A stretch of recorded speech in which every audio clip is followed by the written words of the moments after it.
We are Geekcentric, and you can be too.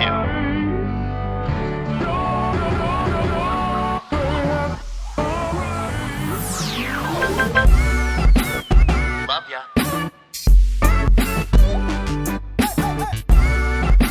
Get home safe, guys. Peace.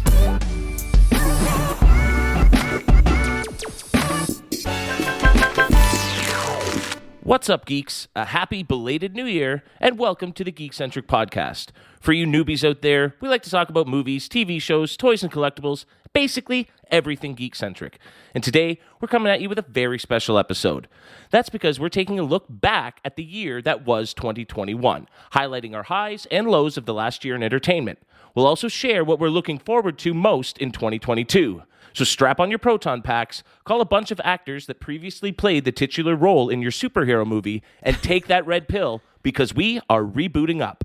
Joining me today, we have the original J-Law. I assure you, he had the nickname first because I've known him for more than 2 decades, and we were calling him that in the 90s. It's Justin Lawrence. Vindication. Thank you. Thank you for proving the point. Yes, I will exactly. go on the record anytime to defend you with that. Don't you worry. Awesome.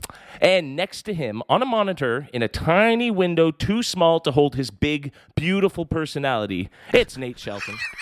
I appreciate that. That's where you went with that. That was great. Okay. Just for the record, everyone, big, beautiful personality. It's on record. Yes, Perfect. exactly. I will go on record to defend both of those things. Amazing. Well, gents, it's great to be back in our respective studios, bringing all the geeky news and reviews to our beloved geeks out in the Geek-averse.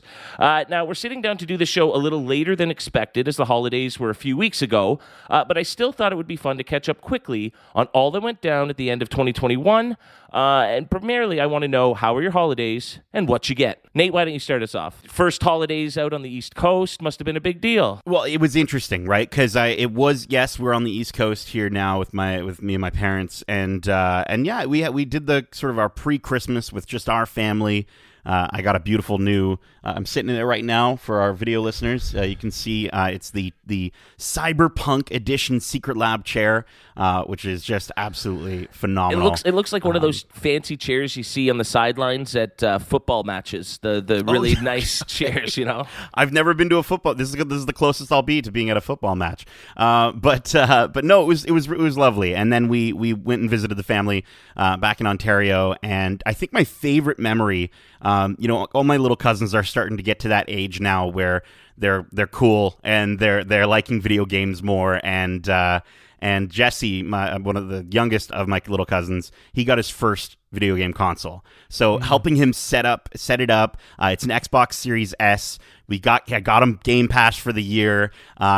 Seeing him giggle playing Forza Horizon 5 was the best feeling that I've ever had hanging out with them, and it was just so lovely to see that, and to think that I'll be part of, maybe one day he has a podcast and he's talking about it when he set up his first video game console with his cousin. I don't know. It was really lovely. It's the older we get, the more it does become about seeing the joy that kids get from the gifts you give them now. You know, like I have a little niece and nephew that I just love to spoil over the holidays, whereas, I get cookware and stuff like that for myself now as an adult. Yeah. I totally agree. I think we're at that age now where it's just we live vicariously through the kids that are in our lives, right? So that's it, man. And I mean, I'm definitely still a big kid, because I think my favorite thing that I got for myself for Christmas was the Analog Pocket. I mean, this is something that I actually ordered 2 years ago, and unfortunately, even though I'm hyping it up right now, if anybody's listening and they want to order one, if you order one now, you won't get it for another 2 years. But it is phenomenal. It's Kevin, you're good with cars. What's a really good car? What's the best car? I'm good with cars. I mean, it's a sad statement if I'm the best of the group with cars. It's the Rolls Cadillac. Royce of handheld gaming systems. It is, dude. It's the Rolls Royce of Game Boys specifically, and its display is higher resolution than an iPhone for Game Boy games. But dude, I've been playing it nonstop. There's so many original Game Boy games that I missed because I started with Game Boy Color. And so I just finished Donkey Kong 94, and I'm telling you, this game is way ahead of its time. If you think it's just the arcade Donkey Kong, you're wrong, dude. It starts that way, and then it opens up to this platformer where there's multiple levels. Mario does like backflips and stuff like that. Like, it's insane the amount of platforming mechanics that I had no idea they could pull off in a Game Boy game. So, dude, Analog Pocket is phenomenal. It's probably my game of the year. I know we're not doing game of the year for this conversation, but it's probably my game of the year. Nice. That's awesome. Just, how about yourself? How was the holidays? Being able to spend the time with my nephew and other family members was really nice. Also, like, my birthday falls over the holidays, and it was just nice to not do anything and just, watch some movies and just take it easy, really. I was able to catch up on stuff that I hadn't been able to watch. And, we took a break from the podcast as we were all kind of dividing and conquering our holiday experience. And, it was nice to just chill out for a bit, kind of reset and, come back and be able to do it all over again. I think if I were to say my favorite thing that I got over the holidays, it would actually be the Modulicious art piece that you guys got me.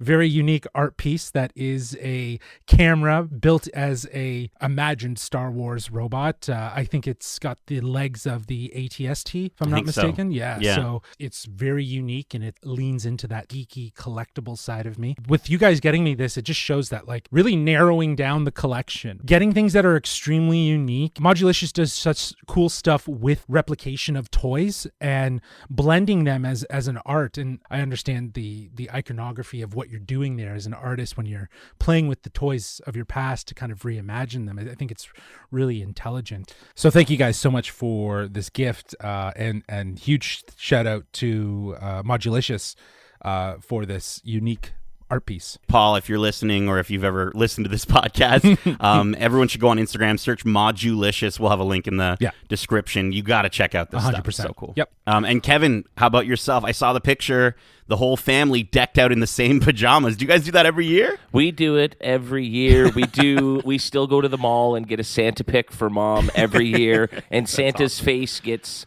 more befuddled each and every year. More upset. We're going to need to bring a kid into this picture soon, or else they're just not going to let us do it anymore. For sure. But so while we were able to do a lot of the traditional stuff, we were, hoping to sort of get back to a sort of sense of normalcy and maybe do some things we haven't been able to do for the last Christmas or two, and that was see some people that we haven't seen as a result of the pandemic. And so we were able to see my family as well as Sarah's family.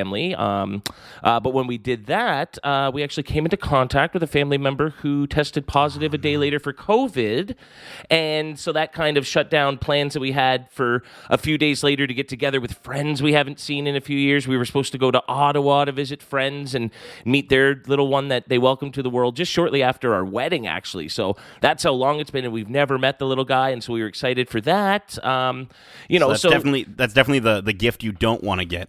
Yes, over Christmas, right? And I did get some really cool goodies. I got some cool Lego sets, including the Fender guitar from my Geekcentric brothers. I still have not built that, but I'm looking forward to doing that perhaps this weekend. I added some bobbleheads and statues to my growing Toronto sports appreciation shrine, but did not get, for the first time in years, a single Funko Pop. I was shocked, and that just sort of goes to show the state of, where I am in the Funkoverse now. Just, not being able to do YouTube videos kind of slowed that down. And, for sure. And you got to put things into perspective, and I've really tried to, like you said, just narrow down to specific things that I want to sort of collect and everything. Yeah. And I'm out of room anyways, so I don't even have everything displayed. Like, really, when you think about it, it is trying to collect what you want to collect and not necessarily just collect everything. And I think Funkos can get out of hand, right? So, they're never slowing down. It's always growing. I bought one new Funko, and it was to go with our animated Batman Funko Pop series, and it's Two-Face. He looks awesome. Yeah, that was a must-have. I thought of you instantly when I saw that one. Had to have it. But no, as I mentioned, getting older, I'm starting to get gifts that a 12-year-old me would have been like, oh God, why? And now I'm like, hey, look at this. I got these Pry-X containers. They're basically glass Tupperware.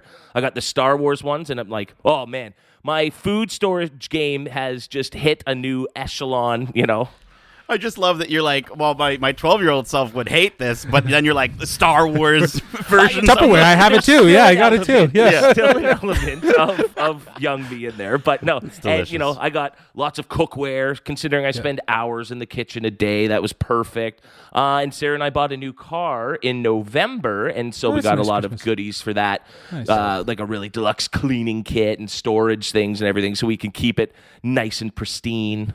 Yeah, I find it funny. Like, we're at that point where it's like, we don't need to wait for Christmases and birthday. If we want something, we're going to buy it. So, you know what I mean? Yeah. Like, we're going to do it. So that tends to be the case. And then Christmas comes around and birthday, it's usually just gift cards or, some cash here. And the odd time you get, a statue collectible that's like, whoa, right? You just see me walking down the halls of the mall, pop and listen to some Ariana Grande. Like, I want it, I bought it. Like, I'm just, you know what I mean? It's paycheck comes in and it's gone the next day. It's so true. And now 100%. Christmas is like, give me my socks and undies for the year. Yeah. All my toiletry supplies. That's great. Some cleaning things, whatever it is.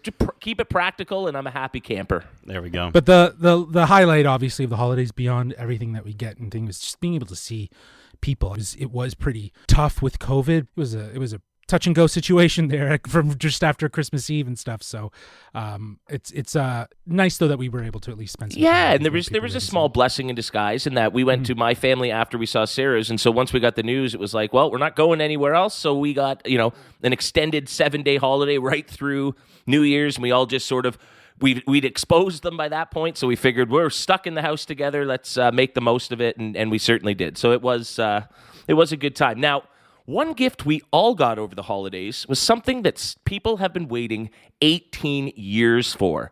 And because we were so busy over the holidays, we weren't able to give our thoughts on it at the time, so I thought we'd do so quickly here. Of course, the gift I'm referring to is Matrix Resurrections, and unfortunately, we did not get a gift receipt with that. Starring Keanu Reeves, Carrie-Anne Moss, and Yahya Abdul-Mateen, and directed by Lana Wachowski, the film asks us to return to a world of two realities. One, everyday life, the other, what lies behind it. To find out if his reality is a construct, to truly know himself, Mr. Anderson will have to choose to follow the White Rabbit once more. Let's just dive right in. Was this movie worth the wait, or instead of resurrecting the thing, should they have left it dead and buried? Dead and buried, indeed. It did not do anything. It only served as a reminder that they didn't need to go back. All it's really trying to do is live off of one. It's just trying to perpetuate the success of what number one was. I mean, the movie shows so many flashbacks throughout, but it really only refers to the first one for the most part, right? And I think a movie is bad, that it's just as bad as maybe its predecessor. When like I was listening to a podcast I thought was reviewing it, and I didn't realize until about a half an hour in that I was listening to a podcast that was reviewing The Matrix Revolutions. And so obviously it just sucks that they weren't able to elevate it, and I feel like it sort of felt at times like a big FU from Lana Wachowski to Warner Bros. Like as if they were forcing her to do this, and then there's that whole meta aspect of that happening in the movie. Yeah. But like when you, I don't know, it just felt like she was tanking it on purpose. Yes. And it sucks for fans. Yeah. I think it's known that like Christopher Nolan did the Batman movies with Warner, but they also gave him money to do the other movies subsequently in between. And that was sort of the agreement that he struck, right? I wonder, to your point, Nate, if something like that was afoot here. It was like, well, give us Matrix 4 and we'll give you the money to do whatever the movie is that you really want to do. Right. And she does this Matrix 4 because I totally agree. Like, I love Keanu, love Carrie-Anne Moss, but honestly, beyond them being in this movie, this thing did not need to have to be a thing. No, and it sucks because I was actually digging the first 20 minutes. The way they were playing with our expectations and 100%. sort of it was a kind of reboot of the first one, and I thought, okay, if they do this for the whole movie and sort of go through the timeline of the first three movies in 3 acts and just sort of alter our understanding and expectations of those, I think the movie would have actually turned out really fun. But after about the 20-minute mark, it becomes a whole new story with nothing to say and nothing to talk about.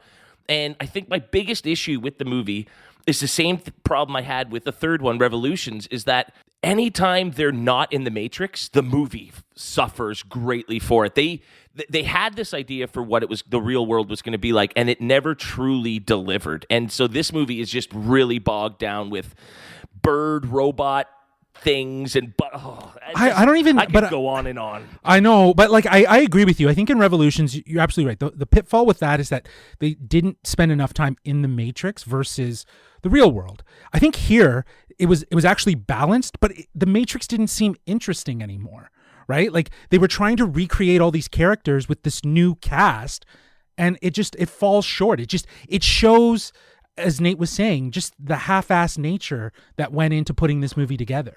Well, really quickly, they make a joke about, bullet time. We got to one-up bullet time. And then they don't even try to one-up it. Exactly. They're just like, we're going to give you again fighting and boring action scenes. It's meta. Like, it's super meta with her probably doing that. And like, yeah, exactly what you guys said. Like, it's like the first 30 minutes, they're intriguing, they're focused. You're like, this is interesting. The meta jokes are flying at you fast, but they don't get stale yet. And then as soon as the moment hits where Jonathan Groff's Agent Smith goes, Mr. Anderson, he starts yelling, that's literally the moment that the entire movie starts rushing downhill. And I've watched the movie twice. I've listened to multiple podcasts about it at this point, and I still can't tell you what the movie's about after that first 30 minutes. I couldn't give you the plot. And that's so unfortunate, because I think, again, there was such an opportunity for them to really do something fantastic here. And it's really hard for me to believe, and obviously I can't speak because I don't know her, but it's really hard for me to believe that Lana wanted this to turn out like this. Yeah. Like, or that she even wanted to do the Matrix Beyond 3, because obviously her and her sister had a lot of problems throughout making the Matrix, and that's why her sister didn't return to revisit this, and it just, something about it felt forced, and I just don't want more. And if they do more, I think the best thing they could possibly do is get a completely different group of people to make it. Still, if it's Warner Bros., whatever, but a completely different group of people. Has to be. Make it animated and separate it. Give it us completely different characters from this garbage. Don't reference Neo. Don't reference the One. Just put it somewhere else in this universe. And I think they could salvage it. Well, the thing that I think is the strong point of this movie was Bugs. Even though 100%. She was like 100% representing the entire WB branding that is in this movie, right? Like, even she says, "What's up, Doc?" I was like, okay, that's a little too on the nose, and the bunny and everything like that. So, but her fighting style, she is great. She was fantastic. She held her own. She defined her character. I think she was the highlight of the movie, if there was any good takeaways from it. But yeah, like, I get that in the first one was to establish this really bold concept, right?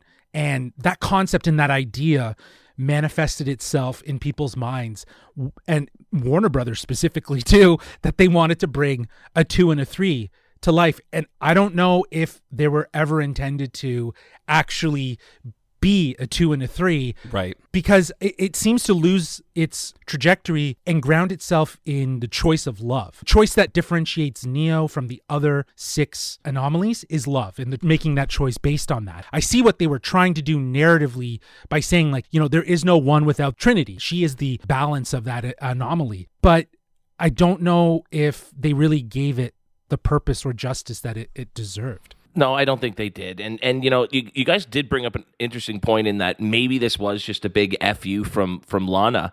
And unfortunately, it felt like it was at us. Yeah. But maybe it was at the studios, and if it was, it certainly worked, because I don't think we're ever going to see another Matrix property. This thing brought in $39 million domestically. On a $190 million budget. It lost $70 million, even including worldwide revenues. This thing tanked. This is one of the biggest box office flops of all time. Interesting. I thought here it would be attributed to the HBO Max same day release, but globally it obviously dictates that nobody had a general interest or needed to see this movie. I think there's a lot of people that were thwipped up as well by Spider-Man, seeing Spider-Man 100%. for the 9th time instead of watching this movie once in It was competing with a week-old Spider-Man, and then word of mouth was so bad that it didn't stand a chance. The only way it was going to do well is if maybe in its second week, in the third week of Spider-Man, if good word of mouth had encouraged people to go, and I don't think that happened. I think this thing was dead 3 or 4 days after it hit the screen, and so and so certainly that's probably a disappointment for Warner Brothers. And I think we're supposed to do this later in the program, but let's just do it right now. Are we all in consensus that this movie was our biggest disappointment of 2021? Yes. Yes. 100%. We are I in thought consensus. we'd be on the same page here. Yeah. I think it's great. And like the people who made that movie, we're actually on the same page about something. Yeah, absolutely. Like I think it's safe to say, it's good that we're starting off with disappointment after this because, this movie spends too much time keeping it connected to the previous films, for the purpose of fan service, really. But again, like Nate pointed out, it's not done with an actual commitment. It feels cheap. It only highlights that The Matrix from 1999 is the best example of what The Matrix is and should be. Like Kev, you said, at the end of The Matrix is when Neo hangs up that phone and flies off at the end of the first one. That's where it ends for me. That's exactly where that story now ends for me. The sequels that have followed have not have tried to establish the world and deepen it, give a love connection and whatnot, which, is grounded. But anything that the movies gave us was not as interesting as just the idea of what The Matrix was after the first time we saw that movie. So this fourth installment does not highlight a single thing. If they're to revisit The Matrix, I don't want to see Neo. I don't want to see Trinity. I can hear about them. They should, like Morpheus and all of them can be around and in the background. We just don't see them. Give me more of this Bugs character and this idea of other people trying to break through the mentality of the machine. So I think that's far more interesting. And don't get the Wachowskis, get someone else. Or give us that fan service that I think a lot of fans want, and just commit to the theory that outside of the Matrix, in Io or Zion or whatever, is the Matrix again, and then trying to escape from that. Maybe that's how you find a new, refreshed way to approach this. But yeah, man, I don't even want to talk about it anymore. I don't either. Now, much like the movie itself, that was a tad depressing. So why don't we bring some positivity back to the program and talk about our favorite or best movies and television shows of the year. Here on the Geekcentric podcast, we had our busiest year ever. We began partnerships with Disney Plus Canada and Netflix Canada, which enabled us to get early access to some of the biggest content on the planet, and as a result, bring you our thoughts nice and early. We reviewed over 30 movies and over 15 different shows, including Watch Club episodes for over 50 individual episodes. We reviewed trailer drops, streaming announcements, video games, and our experience at our first convention in 2 years. We had our second annual Oscar week, looked at the history of WrestleMania, and played some Marvel and movie fanfare-inspired trivia.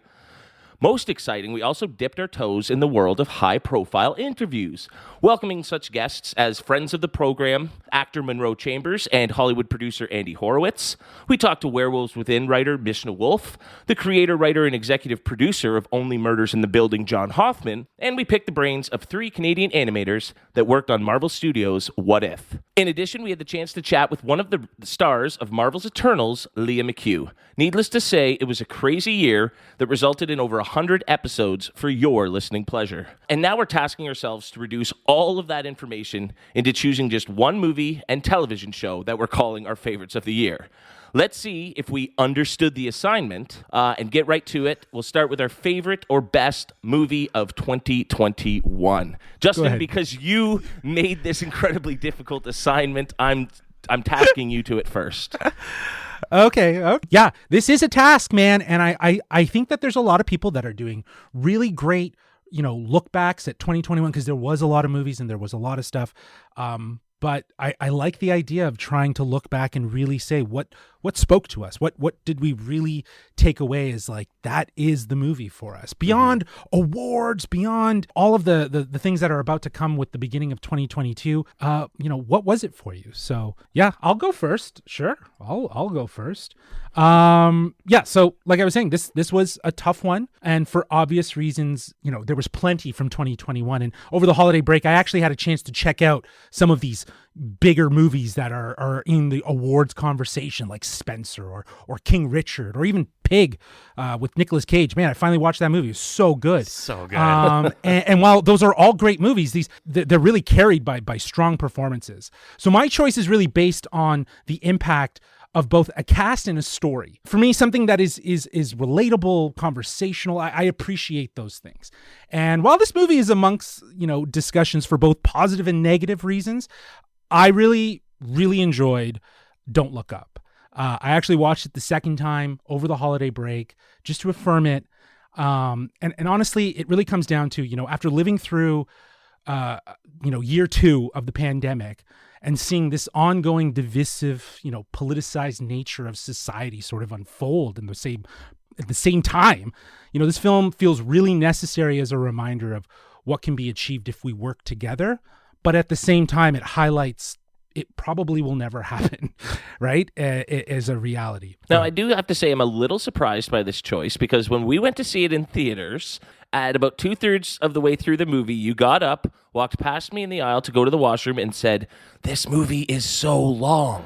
It is. So that doesn't strike me as something that you loved. So did it on the second viewing, did it connect with you a bit more? Did it fly by a bit faster? Well, it didn't fly by faster, but watching it again, I still stand by that. The movie is long, but I don't think that discredits the overall messaging. I just think that things went longer than they needed to. And I think it makes sense that you connected with it so much because, we look at a lot of TV shows started to do the thing where they do center around lockdown. They do center around coronavirus. They do start to sort of, in ways, sometimes we use movies and TV shows and video games to escape.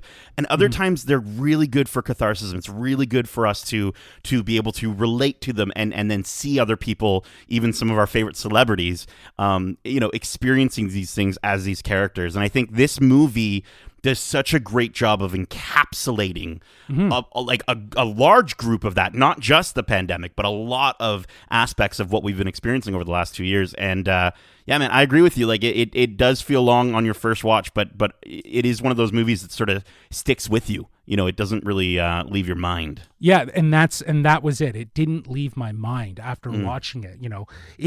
It follows those typical apocalyptic tropes, right? That we're used to from like an Armageddon, right? The scientists who represent truth and honesty. They find this Earth, destroying meteor, and it leads to a meeting with the president and all these high-ranking officials. But it diverts from the typical, and then just shows us a lack of urgency, and those in power of denial of the truth, forcing the scientists to be suppressed. And be seen as being dramatic based on the circumstances of the situation, and causes a social movement like Don't Look Up, right? It's right.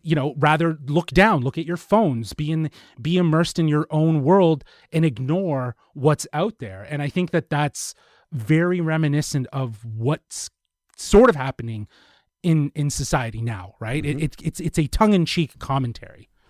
Yeah, and I mean, I think what's most interesting about it is we usually leave the theater after, a geeky sort of movie, and we're nerding out and we're, going over the highs and lows of it. But when we left the theater for that one, we had a really serious talk about what it was, trying to say about the world and politics and society in general. That's probably the deepest post-movie chat we had of 2021. I totally agree. I think from that, you and I really came to the idea that, this shows that, greed, politics, misinformation, those are the real detriments to humanity, right? This is represented by various characters. You got Meryl Streep's, Madam President, clear Trumpian persona, just cares about optics, not about reality. You got, Ariana Grande playing this pop star that highlights society's fascination with celebrity culture and would listen to them as the truth tellers, as those that know,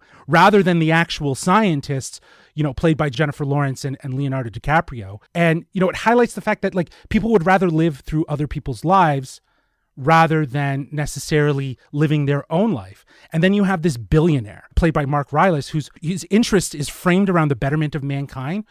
And it's actually rooted in greed and power. And I think that kind of aligns itself to the questionable manners of tech industries now and what they're doing. And is it a betterment for society, or is it only pushing people further apart, hence our metaverse? So, these parody qualities are so obvious and very real of what's going on like outside in the real world, that the real terror is that and not necessarily the meteor that's heading to Earth, destroying it. So that to me was why this movie was probably the one that stuck with me the longest. Plus, on a less serious note, it's probably got the best running joke in a movie of the year, revolving around overpriced break room snacks. So, that's where Adam McKay really, came through in terms of his more humorous side. Was in that moment, I thought, or those moments. And if the movie's not sold on you yet, Timothy Chalamet's in the movie, so yeah. And he was great. He improvised a lot of that. He was maybe apparently my favorite part of the movie in terms of a character. He really surprised me with and taking I think that role and elevating it. 2021 felt like the year of Chalamet. You know what I mean? Like I remember us last time we were able to get together and we were watching a bunch of movies and all of them seemed to have weekend. Timothy Chalamet. It was our Chalamet it was the weekend Chalamet weekend, right? We saw Dune. So good. We saw French Dispatch, right? On the same weekend. We had that chant going as we were, walking through. So good. Absolutely. Well, speaking of Timothy Chalamet, Nate, was he in your favorite movie, or are you going in a different direction? Oh, I wish he was in my favorite movie. Are you kidding me? That would be so cool. We actually thought about a rumor of him showing up as a character in the next one of these movies. But for me, it's impossible that I just couldn't stay away from it. I'm so sorry. I hate to do this because I know we've talked about this movie to death, and this will be spoiler filled. But Spider-Man: No Way Home, I just cannot, for the same sort of idea that you've got it stuck in your brain of Don't Look Up, Justin. This did for audiences what I think everyone really needed. They needed the experience of having this moment together, being away from theaters for so long, and everyone's like, I remember when Tenet was coming out, and it's like, Tenet's the movie that brings theater. No. Spider-Man: No Way Home is the movie that brought theaters back in that 100%. Moment, and even though it was fleeting and it was short, it was a feeling that we all got to experience together. And I think it's just the commitment to giving fans everything they want while still feeling sincere and not cheap is what makes this movie. It's incredible that they were able to pull that off. And I honestly can't recall another moment a movie did this in my lifetime. And I know, listen, we all joke about the tears that I experience when I watch movies with sad moments, but for this movie to hit me with tears of sadness and tears of joy in this almost sort of back-to-back hit of emotion was masterful. And it, connecting with May's death, I was imagining my own mom in that scene, and it just really hit me. And then almost, like right away, being reunited with a friend that I hadn't seen in years, and I get the tears of joy and laughing throughout. But neither one of those moments took away from the other. And I think that's just so impressive for a movie to give me those feelings back to back. Yeah. And it's a masterclass, and it encapsulates everything that Spider-Man was, and more importantly, everything that Peter Parker is. And those couple reasons right there, those are the reasons it's my favorite movie of 2021. Mm-hmm. Yeah, I couldn't agree more with what you've said. And as you said, we went into a great deal about just how much we love that movie. And I was kind of between two movies and was almost waiting to hear what you would pick as your favorite so I could pick something a little different. And that's no slight against the movie I'm picking, because it did, before December, it was my favorite movie of the year. It resonated with me in such powerful ways. Looking at the movies that we did watch over the year, given his track record, I was hopeful an Aaron Sorkin movie would top this list for me. But sadly, Being the Ricardos fell a little below my admittedly high expectations. We had other great moments. No Time to Die was a fitting end to the Daniel Craig 007 era. And Dune was a masterpiece that far exceeded any expectations I had. Yeah, Dune felt like it was the longest sensory overload that I'll never forget. Like seeing that in IMAX and having the sound slap you in the face was incredible. That was one of the movies for me that was on my list when I was narrowing this down, and it was for the experience of being in the cinema and just what that was like, right? Because I've watched it again since at home. And it, again, just the impact of the sound, just that sort of so good bass. It's just, you need that sound experience to really feel it. And I think when we do this show next year, Dune 2, if you will be on top of my most anticipated list for 2023 because of just how powerful and amazing this movie was. But as for my choice for favorite movie of 2021, now we have previously gone into great detail about just how fun and special this movie was in a review, as we did for all three movies that we've listed here. So go check those out if you haven't listened to them already. Unlike Justin, I'm going to keep this short and sweet. I'm going with this choice because whereas Spider-Man No Way Home helped to increase my appreciation of the Spider-Man films that came before it, I think Ghostbusters Afterlife was a fitting tribute to the classic that was the original Ghostbusters, and was a solid second entry into that franchise and that story that lived up to its predecessor instead of enhancing it like Spider-Man did. I was smiling and laughing the whole time and felt instantly connected to a brand new group of paranormal butt kickers, while also getting all of the nostalgic feels from our classic team of proton pack wearing goofballs.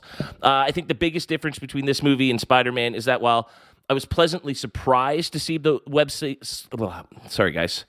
No worries. I think the biggest difference between this movie and Spider-Man is that while I was pleasantly surprised to see the web-slinging trio meet my ridiculously high expectations, Ghostbusters Afterlife blew my mind with just how much it exceeded my reserved expectations. Nice. I didn't expect to love it as much as I did, and I came out of that feeling like a kid, having watched the first Ghostbusters all those years ago. It was just that perfect tribute to the original movie, and I respect the work Reitman did on bringing that to life, because it was certainly a challenge. Yeah, I think it was probably one of the surprises of 2021, for me at least, because I think you're absolutely right. I went in there with the same sort of bring those expectations down, and I was pleasantly surprised with what we got. Well, and you see a movie like Matrix Resurrections that is a long-awaited sequel to movies that have a classic original and then sequels that don't quite live up to it. And this is, this one did it differently. Whereas, Ghostbusters 2 isn't nearly as remarkable and isn't nearly as beloved as the original. This sequel came, and after all these years, was everything fans could have wanted and more. And I know we're all Star Wars fans in the room, but I just equate the feeling that you felt coming out of the seeing Ghostbusters Afterlife, to be like what I felt for TFA, for The Force Awakens. Because, again, the film does such a wonderful job of sort of bringing you back into that universe. But, again, it doesn't do it in a cheap way. It doesn't do it in a way where you're like, that didn't feel earned. It was respectful, exactly. Yeah. And it highlights the aspect of moving forward with this franchise in a way that's exciting, fresh, and new. And that's awesome. I'm so stoked that we're going to be getting more movies in this universe. It's funny that the two movies that you both selected definitely do give a lot to the fan service. And not only that, though, they're both Sony films too. So it looks like this was their year to kind of take their properties and kind of maybe focus on giving what the audience wants, right? Which, again, we see Andrew Garfield show up in Morbius. You'll know why. There we You'll go. Know why. Well, and so if last year was Sony's year, maybe this is Warner Brothers and DC's year to take beloved fan products and load it up with fan service and deliver with, they've got the Batman and the Flash movie coming out, and so maybe this will be their year. They got to do it eventually, right? Alrighty, well, let's move from the big screen to the small screen, even though so many theatrical-type movies are now streamed right from our living rooms these days. Speaking of streaming, services like Disney+, Apple TV, Amazon Prime, Netflix, Hulu, HBO Max, they all upped their game and dominated the television landscape. But there can only be one favorite, so let's hear them. Nate, I'm going to start with you. Oh, okay, yeah. Yeah, I will say, like, there were a lot of TV keeps stepping up its game. It feels like every single year. And I think my favorite thing with TV, at least in 2021, was there were a lot of sort of surprises. I felt like, we had an amazing surprise with Squid Game for those who enjoyed that, and having that come from Korea. And then, something like Schmigadoon, which for musical fans was just so Kevin wonderful on Apple TV Plus. I'm sure Kevin enjoyed the crap out of that show. Couldn't finish the trailer. Of course, we had all of the incredible content from Disney Plus with the Marvel stuff. And then from an animation front, we had, I think one of my favorites was Invincible, was absolutely incredible for turning the superhero genre on its head. But for me, for TV, I tried to stay only really looking at shows that came out in 2021. So, so obviously we're not going to talk about Ted Lasso Season 2 necessarily, or at least I'm not going to. I don't know about you guys. But I have to say, a show that came out of nowhere for myself and for a lot of people was Arcane. This show it's stunning. And look, I've never played League of Legends, and even after watching this show, I have no interest in playing League of Legends. But this is the best translation of how a story can be adapted from a video game ever to exist, ever.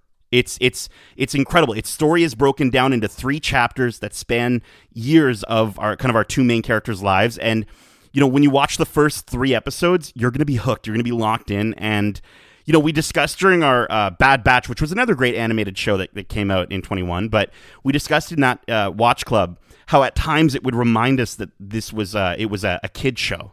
Yeah, this is wholeheartedly animation made for an adult audience, and that allows them to go to places that are narratively so satisfying to see. And the animation is incredible. The style and the swagger. There literally isn't a frame of this show that I wouldn't want as my desktop wallpaper. And dude, Haley Steinfeld and Ella Purnell are just so naturally good as Vi and Jinx.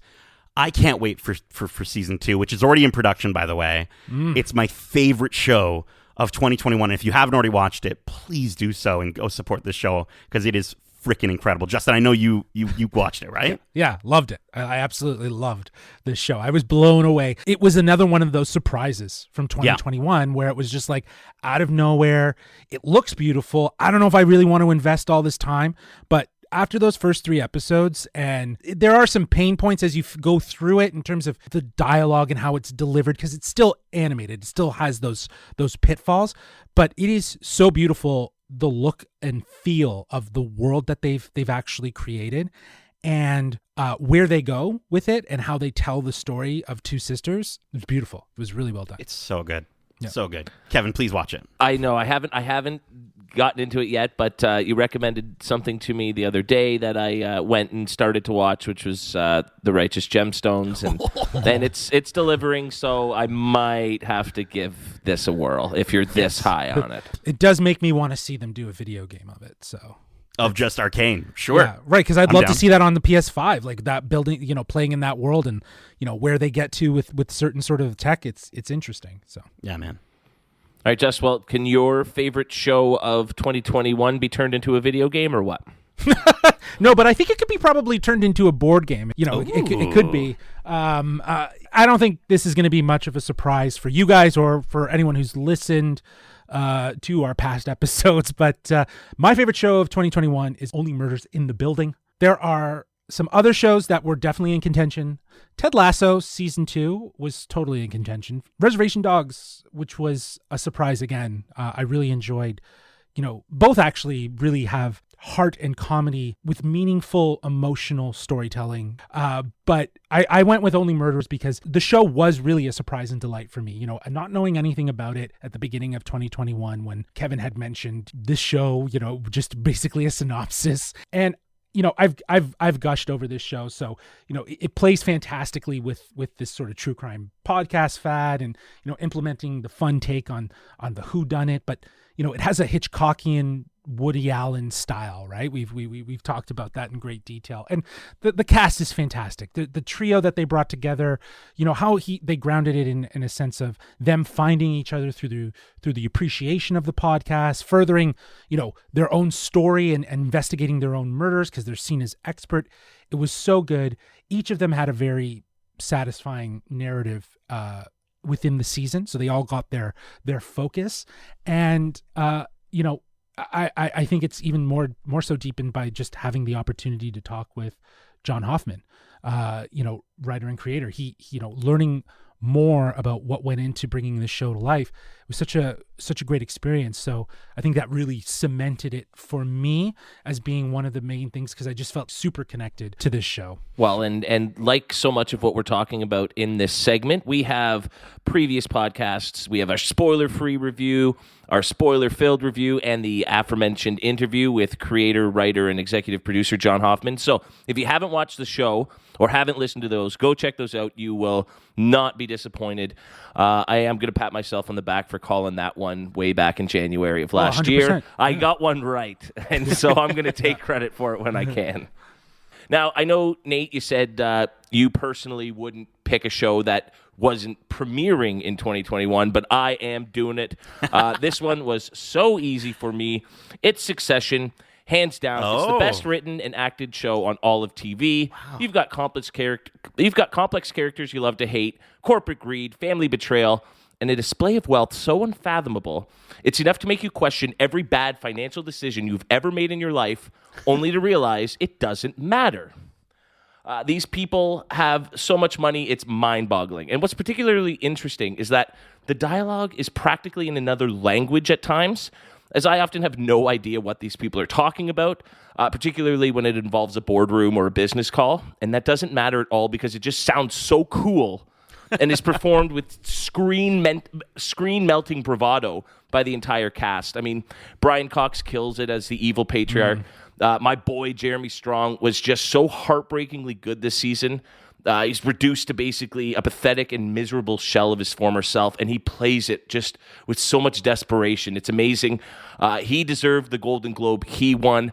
The whole show cleaned up at the Twitter Golden Globes this year, and deservedly so.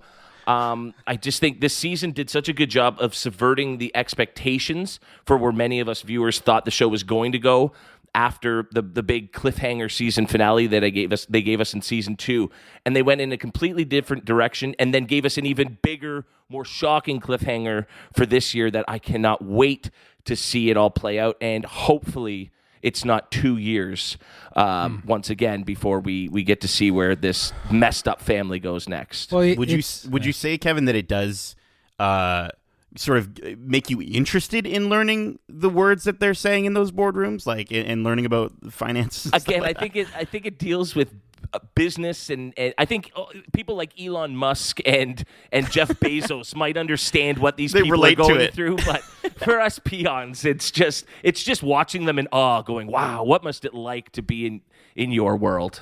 Yeah, and I feel like it's a little bit of what I was mentioning with Don't Look Up, in the sense that there's a level of parody and absurdity to these characters and how wealthy they are and what they're doing, but there is a plausibility also to the other side of there are people that are this wealthy and that might operate in this manner, and I think a lot of people have compared Succession to this idea of the Trump family. Yeah, it's interesting that it could still be real. Yeah, and I mean there is a character, Greg, played by Nicholas Braun, and he's an everyman who just gets thrust into this world, and so he's constantly our eyes and ears, and we're learning along with him, or not learning, I should say, and he's a bumbling goofball that just cannot fit in, and that is how all of us or any of us would be in these situations. These people are stupidly smart. They're Sorkian smart in terms of how much they know about just about everything in the world, and so we'd get schooled in a conversation about anything with these people, and because it's on the screen, I'm okay with that. In real life, I would cower into a corner and be intimidated as all hell by these people, and so it's nice to get to watch them in a TV show. Well, with 2021 officially out of the way and in the books, let's look ahead to 2022. There's just a buttload of stuff coming out in theaters and via streaming. So let's look at our 3 most anticipated entries on the long list. Like, I've obviously exceeded my 3. I did 3 live action, 3 animated. I have 6. You didn't understand the assignment. I know I did. I mean, unless you just want to list them off. Well, I'm sure we can all agree that one that is probably in our anticipated is the Batman. Yeah. Right? Yeah. The Batman is actually coming out March 4th, hopefully. In I mean, theaters. okay, but did the new look at the Riddler throw you off or keep your interest? I just know a lot of people saw that and went, oh, look, there's DC being DC again. A lot of people weren't impressed. They're like, I'd rather have Jim Carrey in the little bowler cap back with the cane than, a little bit more traditional of what we expect from the Riddler than this obviously Homeless new take. man. But I think it's so grounded in reality, this version of this franchise, that I think it's going to work. I think so. Yeah. Equally excited for this movie. I think it's going to be maybe the best Batman ever. I'm going in with high expectations. Yeah, seriously. For me, we talked about animation, really having a really great time in 2021 with animation. I mean, Luca was everyone's favorite Italian sort of vacation during lockdown. And then we had, another surprise, Mitchell's versus the Machines, which if you haven't seen Mitchell's versus the Machines, please do. It's if you're a fan of Into the Spider-Verse, it is so phenomenal, made by the same studio. And then, for me, in the animation front, I am stoked for Turning Red. And I know, obviously we're getting a March 10th release date, so it's not too far away. We talked in our This Week in Geek episode. You guys talked about how it's only coming to Disney Plus and not to theaters. But regardless, man, I'm just happy that I get to watch it. I'm so stoked to see what Domishi does, because Bao was just one of the most phenomenal shorts that Pixar's ever released, and I'm just excited to cry again, because I know Pixar can bring the tears for sure. Yeah. I'm surprised though, Nate. You said Turning Red. I like, for animated, I gotta say Spider-Man Across the Spider-Verse. There you go. Beyond excited for this movie. That's coming out 2022? Yeah, at the end of 2022, actually, December. Oh, so. no way. But Turning Red is definitely another one for sure. But Lightyear, I'm excited for Lightyear. I'm interested to see what they're going to do with the character. It's just the meta idea of being in Andy's world of Toy Story. Like, Absolutely. we are in the same universe as Andy, and we're now watching a movie that the movie he that would Andy have would have watched. Yeah, right. exactly. And that's so good. And I love when Pixar goes strange like this, goes a little more adult in a way, where I felt like, yes, there were a lot of funny kid friendly things in WALL-E, but WALL-E for the most part felt very much like it was tuned towards adults more than anything. I feel like this is what Lightyear is doing as well, Yeah. which feels like so like Interstellar, or like The Martian. Like, it has those very, very relevant pop culture's sci-fi movie vibes, right? I wouldn't be surprised if we didn't see a 2001 Space Odyssey reference. 100%. Oh, 100%. sure. We'll see a big baby in the sky or some monkeys jumping around with bones, for sure.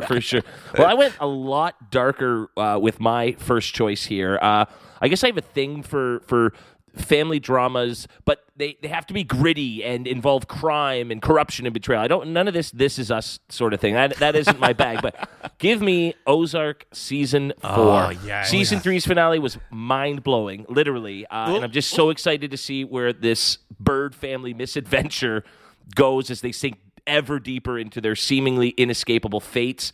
I'm personally assuming this will be the final season, especially considering the first episode is entitled The Beginning of the End. So, and I think we're at a stage where if they keep going, it might just, they might overstay their welcome. And so I think 4 really brilliant quick seasons would be a perfect way to go. And fortunately, the wait is down to about a week. So let's go. Ooh. I can't wait to talk about that on the podcast for sure. We talked about The Matrix being one of our biggest disappointments, something that people have been waiting forever to see. I think another thing people have been waiting, at least a lot of gamers have been waiting, Xbox gamers have been waiting to see, is Master Chief on the big screen, or on the small screen, on any screen that's not a video game. And Paramount Plus is bringing Halo to the release. I am. Here's the thing.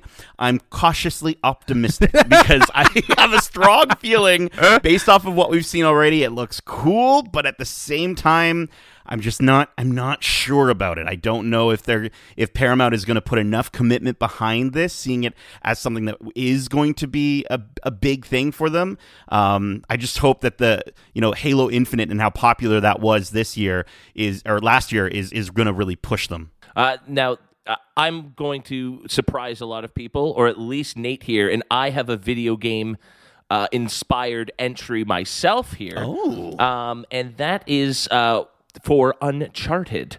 I don't think I've ever actually been excited for a video game movie, which is probably because they usually suck or are hugely disappointing. I just think Mortal Kombat. There we go. Even that was disappointing given high expectations. And I just think this one has all the right pieces in place. Those trailers make it look like a perfect realization of the game. I mean, I want to see Tom Holland climbing shit everywhere, walls. And, I mean, he's got the scene falling out of the plane, climbing the crates, and I'm like, that is such a cool way to show what that game is about in movie form. Exactly. Yeah, I just think it's make no mistake about it. I am stoked for this one. As long as we do get to see Marky Mark rock that famous Sully mustache. He's got to have it. Of course. Yeah, he earns it. It's like a rite of passage. I'm also really excited. I really hope we get to say hello there to the next one that I want to shout out, which is I just can't wait for the Obi-Wan series. I'm so stoked for it. I think it's going to be absolutely fantastic, and I think they have a lot.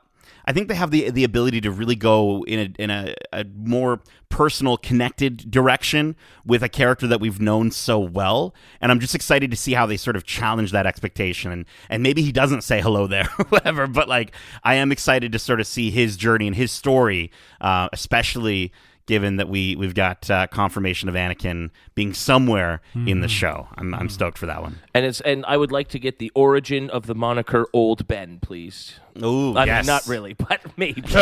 Maybe a little. What he goes up to some guy and at a bus terminal and he goes, name? And he goes, I'm Ben. He's like, you're a little old to just be called Ben. I'll call you Old Ben. That's how it happens. That's how every name gets given in Star Wars. I think it's safe to say any of the Marvel live action stuff I'm stoked for. Moon Knight, Ms. Moon Marvel, Knight, She-Hulk. I am stoked for that. Plus, we got Mandalorian season 3, so that's gonna be a good time. I gotta say, going off of my favorite TV show, if Only Murders in the Building season 2 is coming out this year, I'm stoked to see where we're gonna be taking the story next. dude. I will say the probably the biggest thing though that I'm hyped for. Is Doctor Strange in the Multiverse of Madness. I'm so excited to see where they go next, and obviously with Spider-Man being my film of 2021, to sort of see this, it's the next jump off point, it's the next chapter, and whether they acknowledge, they're going to have to acknowledge it a little bit, maybe at the beginning of the film or in some way, because I'm sure that the Multiverse of Madness was happened because of the events of what happened in Spider-Man. 100%. And so I'm excited to see where that character and where Wanda, especially with WandaVision being so excellent in 2021, I'm stoked to see where that all goes. Yeah, that's the other thing too, is to see Wanda come back too, because she was definitely one of the honorable mention highlights from 2021 was having that series. But I think with the events, with the way that the trailer was tacked on as an end credit scene to Spider-Man, I think this is that direct sort of association. The multiverse is breaking because of the events of what happened in Spider-Man. So it'll have to be acknowledged, and it will be acknowledged. And I think that is going to be Marvel's next, huge movie. They use the Spider-Man movie to basically get everyone into their movie for the next one, right? Smart. So smart. Well, I have a Marvel movie myself, and it was really hard to choose just which one. But I think, without question, it's Thor, Love and Thunder. Ragnarok just blew my mind. I think it really changed a lot of people's perspective of the Thor character. What they didn't, I think what most audiences fail to remember is that Thor has always been a funny character in the MCU. People, they made him too goofy, they made it too silly. And it's like, no, that was the best part of those first two Thor movies. And then Taika just went full steam ahead, playing with that. And so I'm so excited to see a second entry into that mini Thor story within the bigger Thor and MCU universe. So yeah, that's definitely anything Taika Waititi touches, I'm excited to watch, and so this is no exception. Kevin, I just saw the July 8th, 2022 release date, and I didn't think that movie was coming out this year, and I'm so excited. I really don't want it to get pushed into another year, but I am so amped for that. Holy crap. Maybe I want to see that more than Multiverse. I don't know. Considering Marvel has like 10 to 12 movies and TV shows coming out this year, it's hard to not miss one or two of them. Yeah. So... Had another section called Interested on my list here. And on that list is Top Gun, starring Tom Cruise. Oh, yeah. I need to watch the first one before I watch it. But seeing even just the trailer in IMAX, dude. Man. In so IMAX? Good.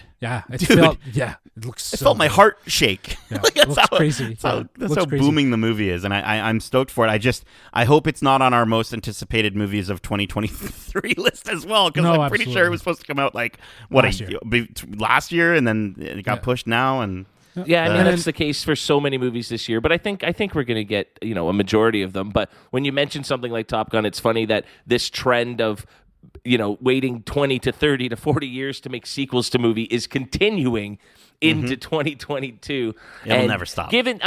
Considering the success rate from last year, I'm okay with that if they keep delivering solid, entries into beloved franchises. Yeah. Well, beloved franchises, delayed movies. Another one was Mission Impossible 7.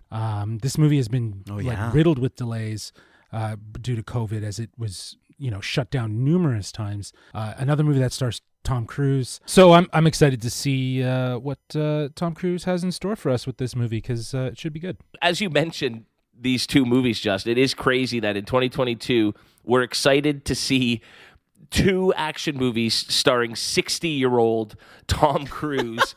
It's amazing. The man just keeps on going, and kudos to him for being a champion about fighting COVID on movie sets so that these movies could get made and we might actually finally get to see them. I mean, I think we've been saying this for 2 years now, but I think we're all hopeful that we're reaching the end of pandemic status and this COVID thing, and we can hopefully get back to a bit, our regularly scheduled program and our regular scheduled release date for all these movies and TV shows, because there is just an absolute buttload of awesome stuff that I am stoked to see.